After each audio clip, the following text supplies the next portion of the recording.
Descubrió un barco abandonado en la selva. Una enorme embarcación oxidada escondida en las profundidades de la selva donde nunca debería estar ningún barco. Los lugareños la llamaban maldita.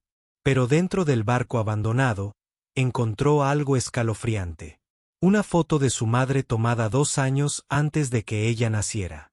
Lo que comenzó como curiosidad se convirtió en un impactante misterio del barco en la selva que desenmascaró un encubrimiento de décadas de antigüedad. Esta emotiva historia permanecerá contigo mucho después de que termine el video. Suscríbete ahora y comenta a continuación desde qué parte del mundo lo estás viendo. Comencemos. La selva no estaba en ningún mapa turístico. Densa, húmeda, viva de una manera que hacía que tu corazón latiera más fuerte de lo que debería. Sofía Blake había estado caminando sola durante 4 días, parte trabajo de campo, parte escape. No buscaba aventura, solo silencio, tal vez un cierre. Pero lo que encontró en cambio era imposible. Allí estaba, un barco entero, oxidado, imponente, cubierto de musgo y enredaderas como si la tierra hubiera intentado tragárselo, pero no pudiera olvidarlo del todo. Estaba allí, en el corazón de la selva tropical, como si se hubiera estrellado a través del tiempo en lugar del agua. Las botas de Sofía crujieron sobre raíces y tierra húmeda mientras se acercaba, con los ojos abiertos y la respiración contenida. Su mochila golpeó suavemente contra su columna, pero ella apenas lo notó. Ningún río cerca, ninguna llanura de inundación, nada que pudiera explicar cómo había llegado un barco allí. Lo rodeó lentamente, con el corazón latiendo más fuerte a cada paso. Su casco estaba desgarrado en algunos lugares. Los árboles habían crecido a través de sus cubiertas rotas. El aire a su alrededor se sentía pesado, no embrujado, sino observando, dudó. Entonces, agarrando su linterna, subió a bordo por una escotilla irregular. Lo que vio dentro la dejó completamente inmóvil porque en las sombras de ese vientre de acero podrido había una fotografía, una con el rostro de su madre, pegada a la pared y fechada 2 años antes de que ella naciera. La linterna parpadeó mientras Sofía se adentraba más en las estructuras de acero del barco. La luz excavaba estrechos túneles a través del polvo y las enredaderas colgantes. La selva había quedado atrás. Allá afuera, el aire vibraba de vida. Aquí dentro, sentía como si el tiempo se hubiera detenido. El olor golpeó su primer molde de metal. Algo como a agua vieja y sueños oxidados. Sus botas resonaron contra el suelo combado mientras se movía lentamente, con la respiración entrecortada en su garganta. No podía dejar de mirar la foto pegada a la pared. Su madre sonriendo, con el mismo pañuelo rojo en el que estaba enterrada. Sofía extendió la mano y tocó la fotografía suavemente, sus dedos enguantados temblando. En el reverso, escrito en tinta descolorida: Propiedad de C. Blake. Julio de 1987. Ver Blake. El nombre de su madre era Caroline. Sofía se tambaleó hacia atrás, la linterna resbaló de su agarre. Una oleada de incredulidad la invadió. Nació en 1989. Esta foto estaba fechada 2 años antes de que ella naciera. ¿Qué hacía su madre allí? ¿Y por qué nunca había mencionado este lugar?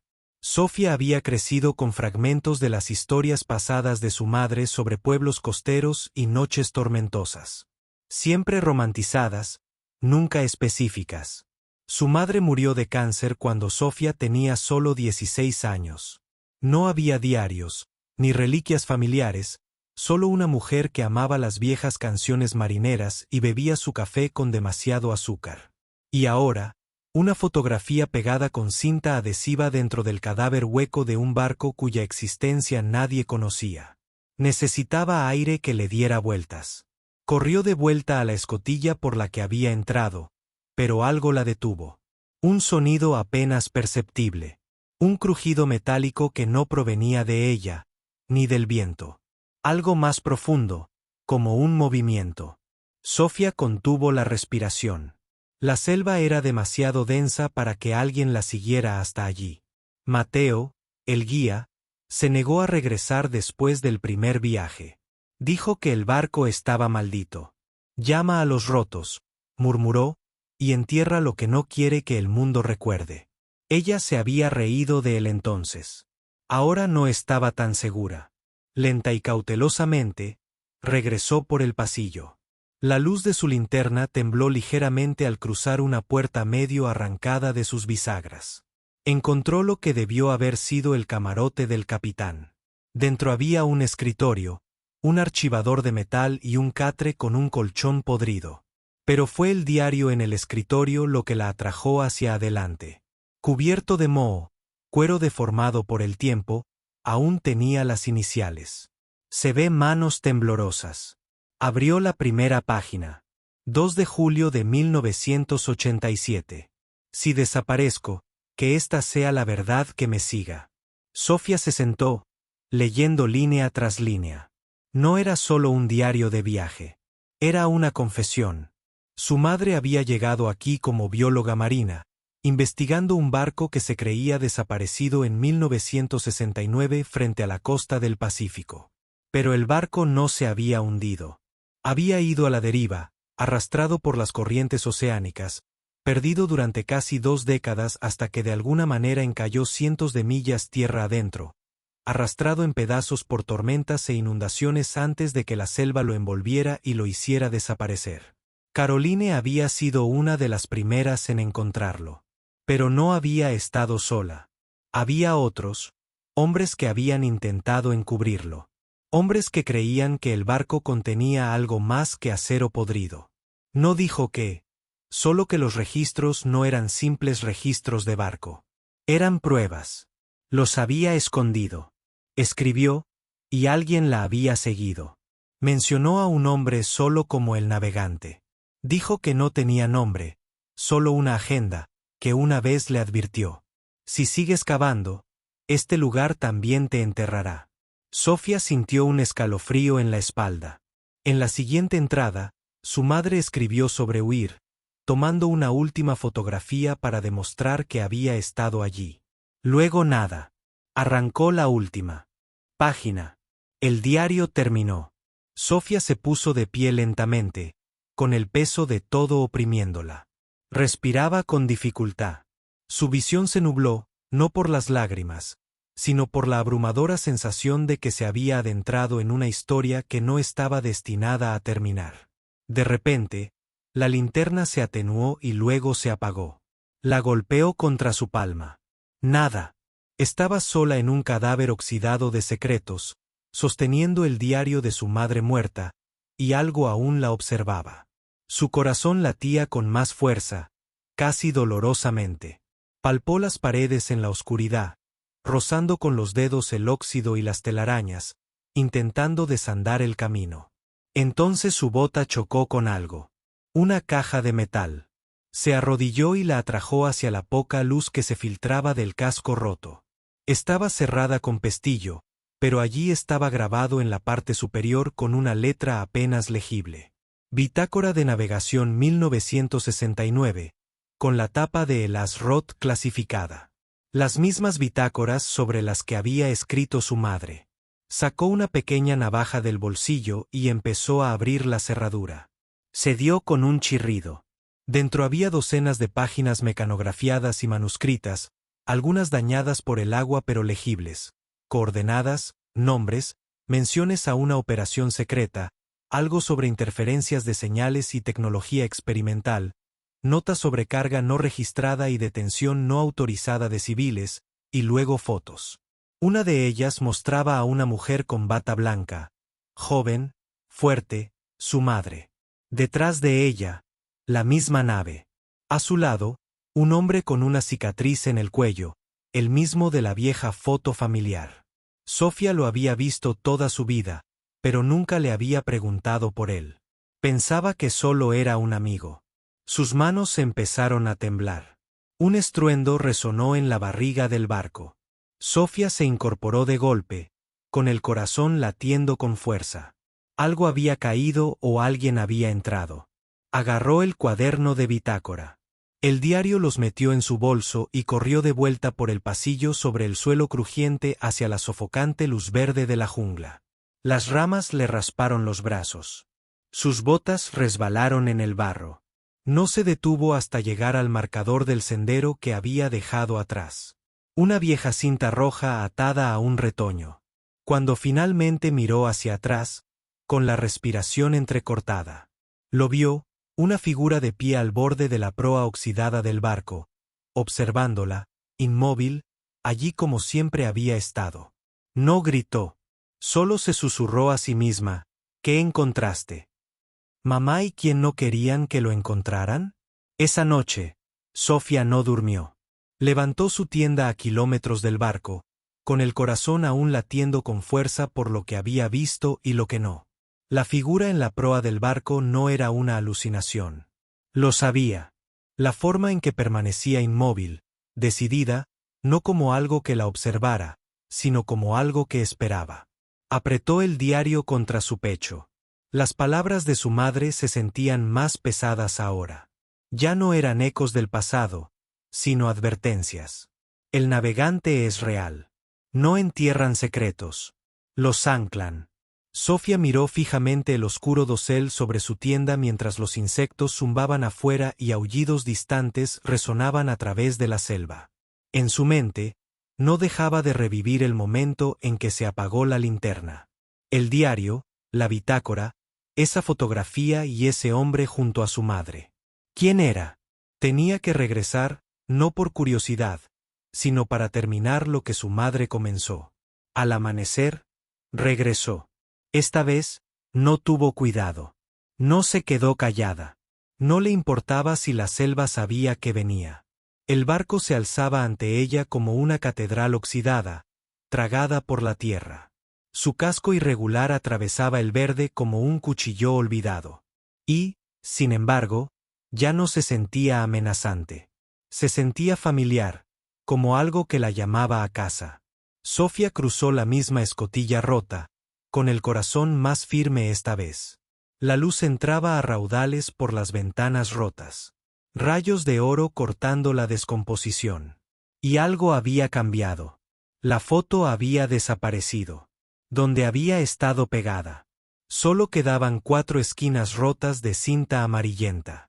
Se movió rápidamente por los pasillos, volviendo sobre sus pasos hasta los aposentos del capitán. La caja de metal que había abierto el día anterior seguía allí, pero su contenido había sido revuelto. Y algo más llamó su atención. Huellas en el polvo. Pesadas, recientes. Alguien más había estado allí, o tal vez aún lo estaba. Un escalofrío le recorrió la piel al cerrar el libro de registro y volver al pasillo. Fue entonces cuando lo oyó. La voz, apagada, distante, una grabación. Lo siguió pasando por puertas derrumbadas y ventanas destrozadas hasta llegar a una cubierta inferior. Allí, tras una puerta de acero con bisagras apenas abatibles, había una habitación que no se había atrevido a abrir antes. Ahora estaba ligeramente entreabierta. Sofía entró y se quedó paralizada. Era una sala de radio improvisada. Monitores rotos, cables enrollados, micrófonos destrozados. Pero sobre la mesa había un reproductor de casetes que seguía parpadeando, crepitando, reproduciendo en bucle. Si estás oyendo esto, necesitas entender que este lugar nunca estuvo destinado a ser encontrado de nuevo. La carga, no eran armas, no eran drogas. Eran personas, científicos, sujetos de prueba. Estaban tratando de borrar los datos. Por eso corrieron tierra. Por eso nos dejaron aquí. La voz era masculina, calmada, rota e inconfundiblemente estadounidense. Sofía se acercó. La cinta continuó. ¿Ves? Blake intentó detenerlos. Escapó, pero la siguieron. Se llevó la evidencia. Dijo que tenía una hija. Si es que está oyendo esto ahora. La cinta se apagó. Silencio. Sofía retrocedió lentamente, aturdida. Su madre no solo había descubierto el barco. Se había escapado. Y ahora Sofía sabía por qué su vida siempre se había sentido como un rompecabezas al que le faltaban las esquinas. No solo había nacido en el misterio. Había nacido gracias a él. De repente, algo se estrelló sobre ella. No era un animal. Era Boots. Alguien estaba allí. Sofía apagó su linterna frontal, contuvo la respiración y se adentró en las sombras. Pasos pesados resonaron en la cubierta superior. Contó 3 pares distintos que se movían deliberadamente, no turistas, no lugareños. Buscando algo o a alguien, esperó, con el corazón latiendo con fuerza, hasta que las voces se apagaron. Entonces se movió rápido, en silencio, con todo su ser en alerta máxima, de vuelta por el pasillo, subiendo por la escalera rota, hacia la escotilla. Y entonces lo vio de pie en la puerta. El hombre de la fotografía, mayor ahora, cabello canoso, la misma cicatriz que le recorría el cuello. No se inmutó, no habló. Simplemente la miró como si hubiera estado esperando este momento durante décadas. «Eres la hija de Caroline», dijo en voz baja. Sofía no respondió. Simplemente agarró la mochila con más fuerza. Se hizo a un lado. «Ya vienen. Si quieres saber el resto, tendrás que confiar en mí». Ella dudó. Todo en su interior gritaba que corriera. Pero otra voz, la de su madre, resonó en el diario. A veces, la única salida de una jaula es a través del hombre que la construyó. Así que pasó junto a él y salió a la luz de la jungla. No hablaron mientras caminaban, abriéndose paso por un sendero oculto tras el barco, cubierto de enredaderas y helechos. Después de 20 minutos, llegaron a una pequeña cabaña camuflada bajo capas de maleza y corteza.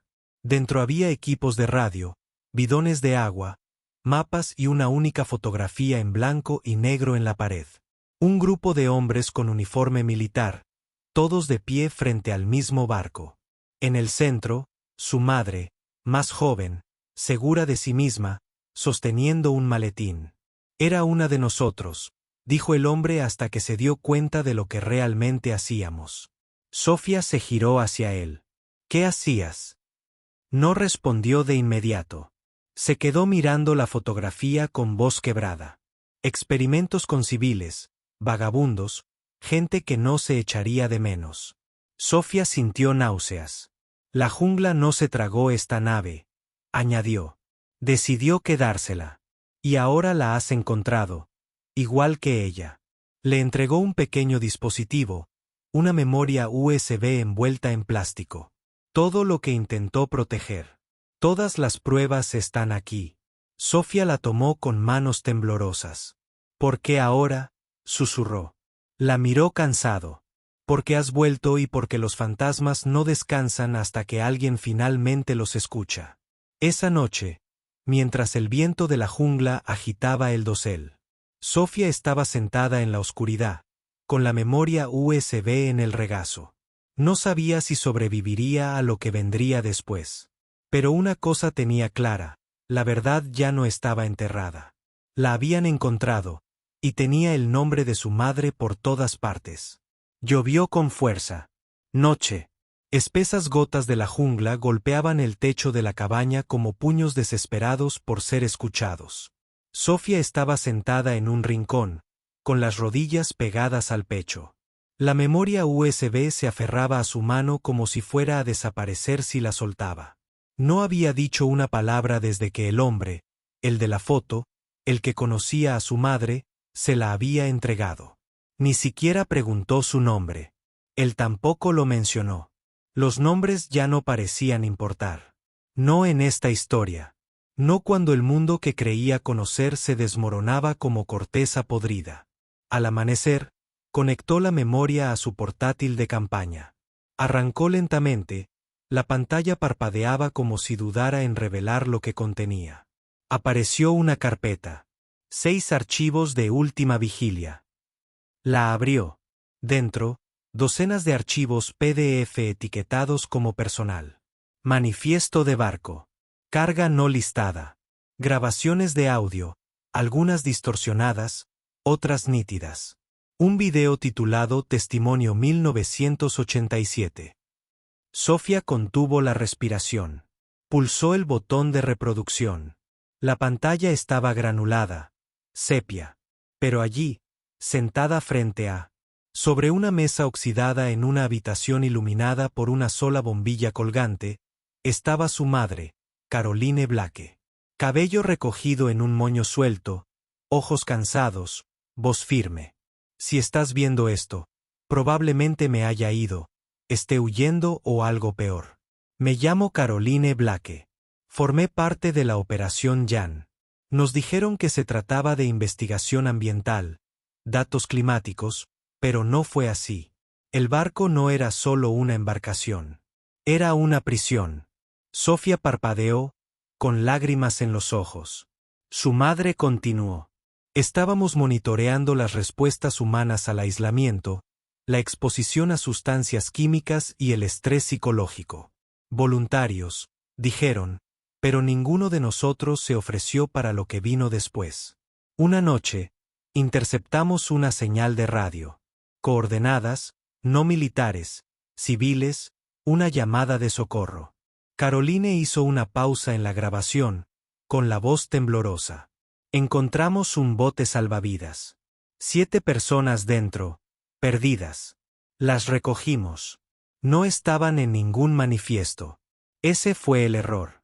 En el momento en que subieron a bordo, nos convertimos en parte de algo que no podíamos olvidar. Sofía se quedó paralizada. Uno de los supervivientes, Isrot, tenía pruebas. Documentos, cintas, fotos. Me los dio, me dijo que corriera. Lo hice. Y ahora te los dejo. Para la hija. Espero que algún día entienda que el silencio es traición. La pantalla se quedó negra. Sofía permaneció inmóvil, con lágrimas calientes deslizándose silenciosamente por sus mejillas. Esto ya no era solo un misterio. Era una misión. Pasó horas revisando los archivos. Algunas cosas no tenían sentido. Historias clínicas, largas cadenas de coordenadas, memorandos redactados, pero otras partes eran dolorosamente claras. Múltiples entrevistas grabadas de la tripulación superviviente. Un libro de contabilidad con listas de detenciones no reportadas, nombres de personas marcadas como no esenciales. Un mapa que no era de rutas marítimas, sino de lugares de accidentes. Y en medio del mapa, rodeado en rojo, la latitud y la longitud, siempre destinadas a ser olvidadas. Sofía imprimió lo que pudo. Empacó el diario, el disco, el libro de registro, las cintas de audio, todo. No se despidió del hombre de la cabaña. Cuando se dio la vuelta para irse, él solo asintió como si pasara el testigo en una carrera que había tomado 30 años para completar. ¿A dónde irás?, preguntó. Sofía hizo una pausa. De vuelta. ¿De vuelta a dónde? Sostuvo sus ojos en el mundo que olvidó esta historia. Para que nunca vuelva a olvidar. Tardó 4 días en llegar al puesto de avanzada más cercano. 2 más en contactar con una periodista de confianza, una mujer que conoció en una cumbre climática. Alguien que le había dicho a Sofía, si alguna vez encuentras algo importante, algo real, no lo vendas, cuéntalo. Se encontraron en un café destartalado de San José. Sofía dejó el diario y la memoria USB sobre la mesa que los separaba. Esto no es una historia, dijo. Es una resurrección. El periodista pasó las siguientes 3 horas leyendo en silencio. Luego, finalmente, levantó la vista, con los ojos vidriosos y la voz baja. Esto va a arrasar con todo. Sofía asintió. Déjalo. Pasaron las semanas. Luego llegó el artículo. Luego el segundo. Luego la solicitud de entrevista de una cadena de noticias global. Luego los susurros de antiguos funcionarios jubilados, algunos anónimos, otros lo suficientemente atrevidos como para decir, recuerdo a John. Pensé que estaba enterrado. La gente empezó a escuchar. Y fue entonces cuando sucedió algo extraño. Empezaron a llegar cartas, correos electrónicos, mensajes de voz, Gente que tenía familiares que desaparecieron durante los 80. Otros que habían recibido postales sin firmar de pueblos de la selva. Todos tenían una pieza que faltaba, y ahora tenían un mapa. Sofía estaba sentada sola una noche en su pequeño apartamento encima de una librería. La lluvia golpeaba el cristal como una vieja amiga. Su portátil brillaba con una bandeja de entrada llena de historias, nombres, dolor. Abrió un documento en blanco y escribió la primera frase de su libro. Mi madre murió cuando yo tenía 16 años, pero no desapareció hasta que tuve 34. Le dio a guardar, luego se recostó, con las manos temblorosas, pero de alguna manera más ligeras. No porque el trabajo estuviera hecho, sino porque por primera vez en su vida, no huía de una sombra. Caminaba hacia la luz que siempre había intentado ocultar. El artículo se hizo viral. Al principio, era solo una entrada de blog especializada publicada por un pequeño medio de investigación independiente. El tipo de lugar conocido por decir la verdad, pero no marcando tendencia. Luego vinieron las publicaciones, las citas, los TikToks, los segmentos nocturnos y, finalmente, la indignación. Sofía se sentó en silencio al fondo de un auditorio universitario abarrotado, observando el rostro de su madre parpadear en la pantalla de un proyector mientras un panel de historiadores, denunciantes y periodistas debatía el impacto de lo que ahora llamaban los archivos Blake. No podía dejar de mirar la foto, la misma que una vez estuvo pegada a la pared oxidada de un barco fantasma. Su madre sonreía, inconsciente del legado que dejaba, no solo para su hija, sino para el mundo. Ya no se trataba solo del barco. Se convirtió en un símbolo de cómo el mundo olvida las verdades incómodas. De cómo el silencio no siempre es paz. De cómo algunos lugares enterrados bajo la selva y la vergüenza nunca debieron permanecer ocultos. Una semana después, Sofía recibió una llamada de una fundación en Ginebra. Queremos abrir una exposición permanente, dijo la mujer al teléfono. Un monumento conmemorativo, algo que honre a quienes desaparecieron y a quienes dijeron la verdad. Sofía dudó. No es una pieza de museo, dijo. Sigue viva. Exactamente, respondió la mujer. Por eso importa. La oferta le abrió puertas inesperadas. Conferencias universitarias, paneles sobre derechos humanos, un contrato editorial. Pero Sofía rechazó casi todo. No por orgullo, sino porque sabía algo que nadie más entendía de verdad. La historia no había terminado. Porque en lo profundo de la selva, la nave seguía en pie. Y no les había contado todo. Ni sobre la voz, ni sobre el hombre, ni sobre el archivo final que no había compartido. Había una carpeta en la memoria USB marcada como SB, solo para ella. Estaba cerrada, protegida con contraseña. Lo intentó todo. Fechas, nombres, lugares. Nada funcionó hasta que una noche, en la silenciosa quietud de su habitación, susurró algo en voz alta, casi sin pensar. Seart. Era como su madre solía llamarla, un nombre para dormir, un apodo que siempre había sonado como parte de una canción de cuna. La pantalla parpadeó. La carpeta se abrió. Dentro había un solo archivo de audio. La voz clara de su madre. Cierra. Sofía, si estás escuchando esto, significa que lo encontraste. Y lo siento, Guo. Quería mantenerte al margen. Quería que tuvieras una vida intacta por lo que no pude deshacer. Pero siempre has sido más valiente que yo. Sofía se tapó la boca mientras la grabación continuaba. Hay otros como yo, aún vivos, aún escondidos. Necesitan que alguien los encuentre, y creo que tienes que ser tú. Luego silencio. Un segundo después, apareció un archivo. Coordenadas. Múltiples ubicaciones repartidas por Centroamérica y Sudamérica. Otros barcos, otros sitios. Sofía miró la pantalla, con el corazón latiendo con fuerza. Esto no había terminado. Apenas comenzaba. Al principio no se lo dijo a nadie. Ni al periodista, ni al profesor que le ofreció una beca, ni siquiera a Mateo, el guía que una vez le advirtió que se mantuviera alejada. Reservó un vuelo de ida a Ecuador con solo una mochila, el diario de su madre y la lista de coordenadas grabada a fuego en su cerebro. Sabía que no podía hacerlo sola, así que buscó a otros, personas que le habían escrito ella después de que se supiera la historia.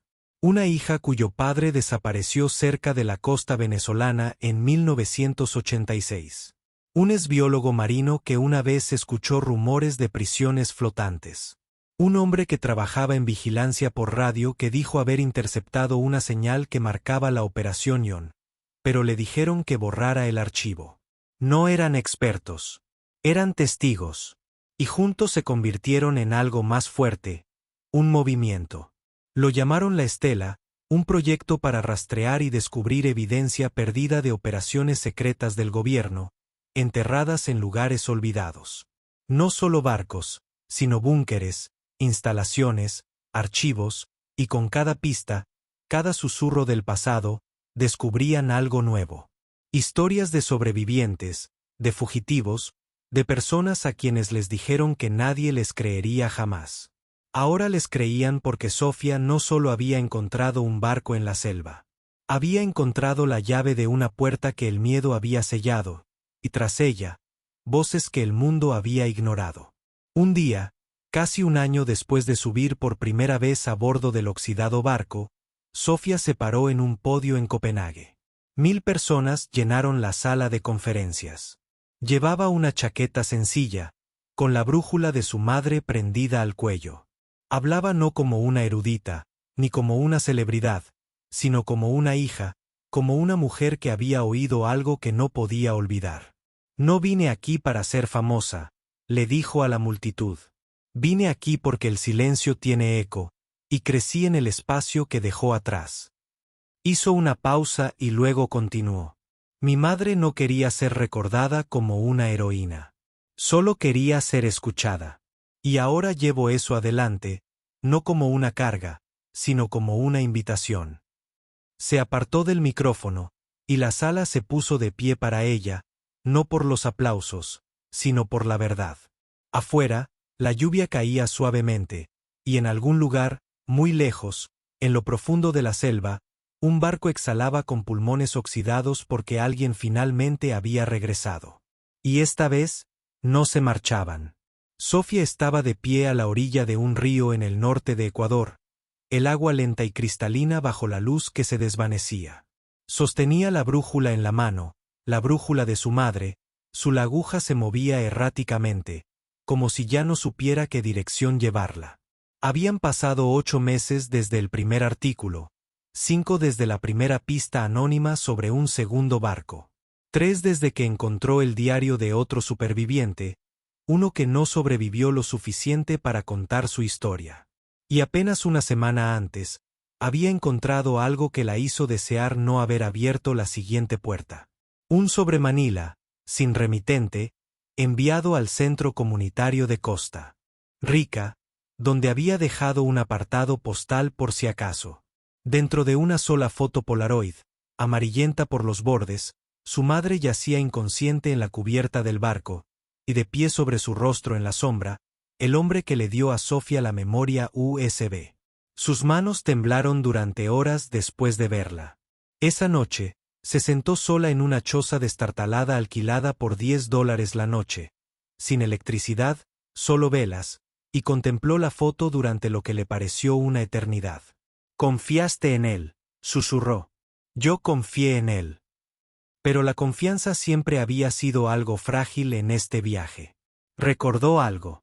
Su madre escribió en las últimas páginas de su diario. Quienes más saben te protegerán por completo o te traicionarán sin pestañear.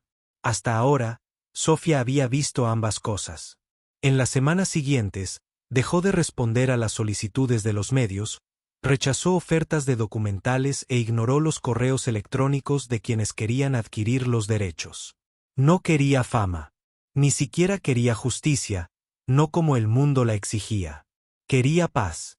Pero la paz nunca llega en línea recta. Llega en oleadas lentas y dolorosas.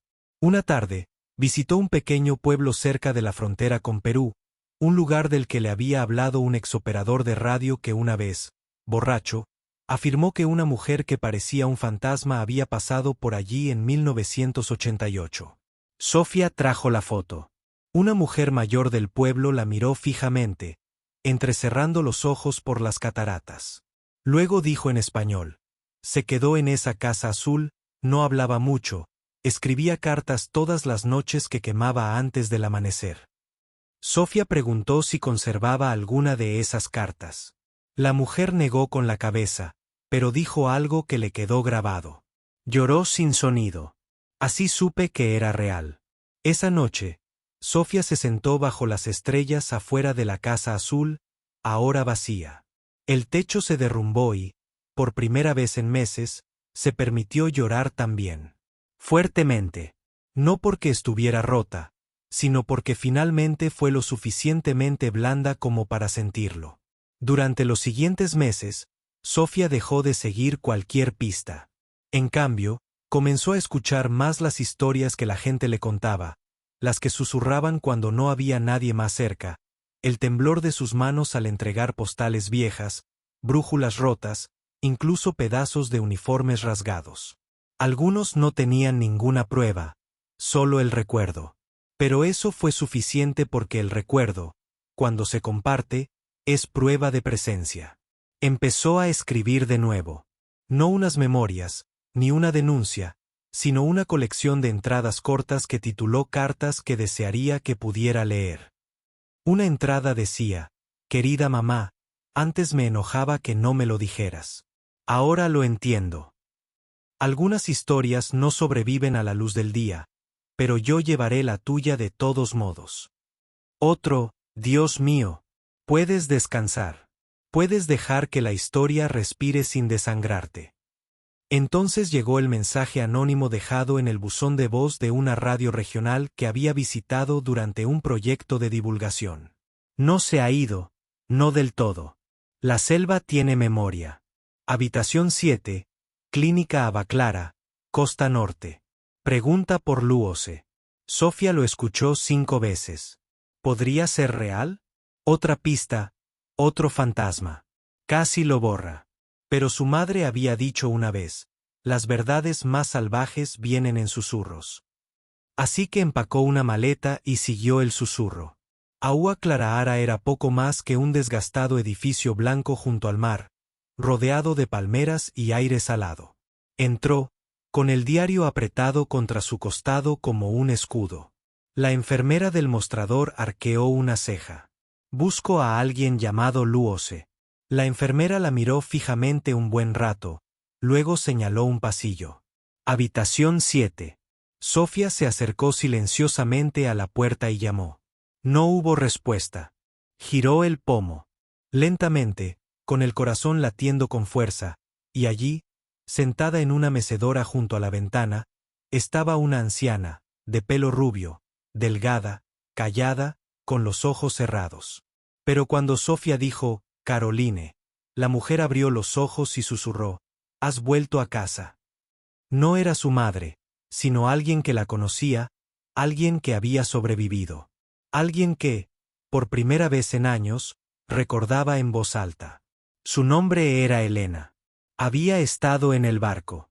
Había escapado con Caroline y había estado esperando, no a que la rescataran, sino a alguien lo suficientemente valiente como para regresar.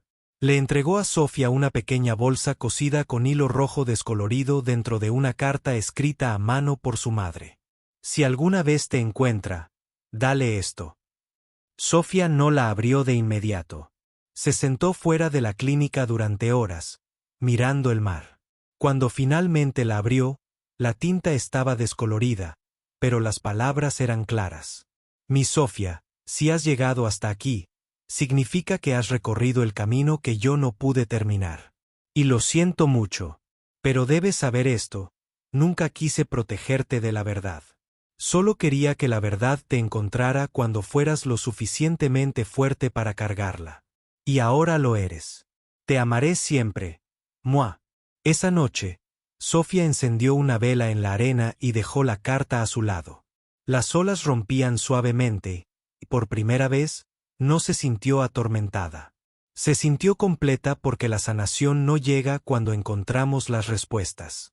Llega cuando enfrentamos el dolor y elegimos seguir caminando de todos modos. Un año después, justo el día en que pisó por primera vez los huesos oxidados de ese barco olvidado, Sofía Blake regresó. Llegó sola, sin equipo de filmación, sin entrevistas, sin expectativas. Solo ella en la jungla. El sendero estaba más cubierto de maleza ahora, las enredaderas más espesas, el musgo más profundo, como si el bosque estuviera reclamando todo lentamente de nuevo. Pero en el momento en que entró en el claro, allí estaba. El barco, silencioso, quieto, exactamente donde había estado esperando. Pasó la mano por el casco, ahora suavizado por el tiempo y el verde. Se le cortó la respiración en la garganta, no por miedo, sino por reverencia. Ya no era un desastre. Era un monumento. Sofía subió las mismas escaleras que una vez había subido con miedo. Solo que esta vez no dudó. Entró en el camarote del capitán, donde la luz se filtraba a través de una ventana rota con láminas doradas, donde el escritorio permanecía y el suelo aún crujía bajo sus botas. Abrió su cartera y sacó la última carta, la de su madre, la que Elena había guardado todos esos años. La guardó con cuidado en el cajón del escritorio, lo cerró lentamente y susurró: «Aquí es donde debe estar». No necesitaba buscar más. No necesitaba descubrir lo que ya había encontrado. Este viaje ya no se trataba de respuestas. Se trataba de honrar el silencio que una vez fue un grito. Más tarde esa noche, Sofía instaló una pequeña tienda de lona cerca de la base del barco. Encendió una linterna, preparó café en un pequeño hornillo y observó cómo las luciérnagas parpadeaban entre los árboles como brasas vivas. Pensó en todo lo que este viaje le había arrebatado.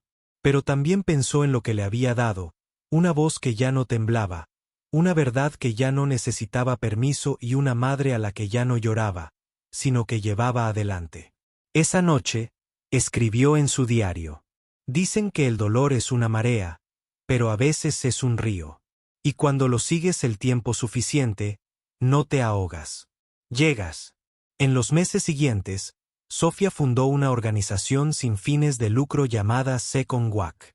Su misión no era llamativa. No prometía justicia. No prometía respuestas. Prometía algo más valiente. Un lugar para que descansaran las historias inconclusas. Una habitación donde las personas pudieran decir su verdad incluso si nadie las había creído antes. Una promesa de que las voces olvidadas no permanecerían olvidadas. Recopilaron cartas, grabaciones, dibujos de niños que nunca conocieron a sus padres, pero que finalmente entendieron de dónde provenía el silencio. Y no ocultaron estas historias. Las archivaron, las compartieron, las conservaron como piedras sagradas en un mundo demasiado rápido para arrasar la memoria. La gente comenzó a regresar a la selva, no en oleadas, sino en silenciosos grupos de 1 o 2. Una hija de Vice sosteniendo una fotografía de su tía, vista por última vez en el 87. Un hombre que había soñado con el barco desde que tenía 6 años. Una maestra de Guatemala que dijo que su padre una vez le advirtió: «Si oyes el zumbido de la selva, escucha. Significa que alguien sigue diciendo la verdad». Vinieron, lloraron y dejaron pequeños objetos junto al casco del barco. Una concha, un poema, una brújula. Sofía no recogió nada. Dejó que el barco se lo quedara todo porque algunas cosas no están destinadas a ser removidas. Algunas cosas necesitan pertenecer al silencio. Una mañana, justo cuando la niebla comenzaba a levantarse de los árboles, Sofía recibió un paquete dentro de un manuscrito impreso. El título Sea Eart, la historia real de una hija que escuchó. Debajo, una nota. Nos diste una nueva forma de decir la verdad. Queríamos que el mundo la escuchara.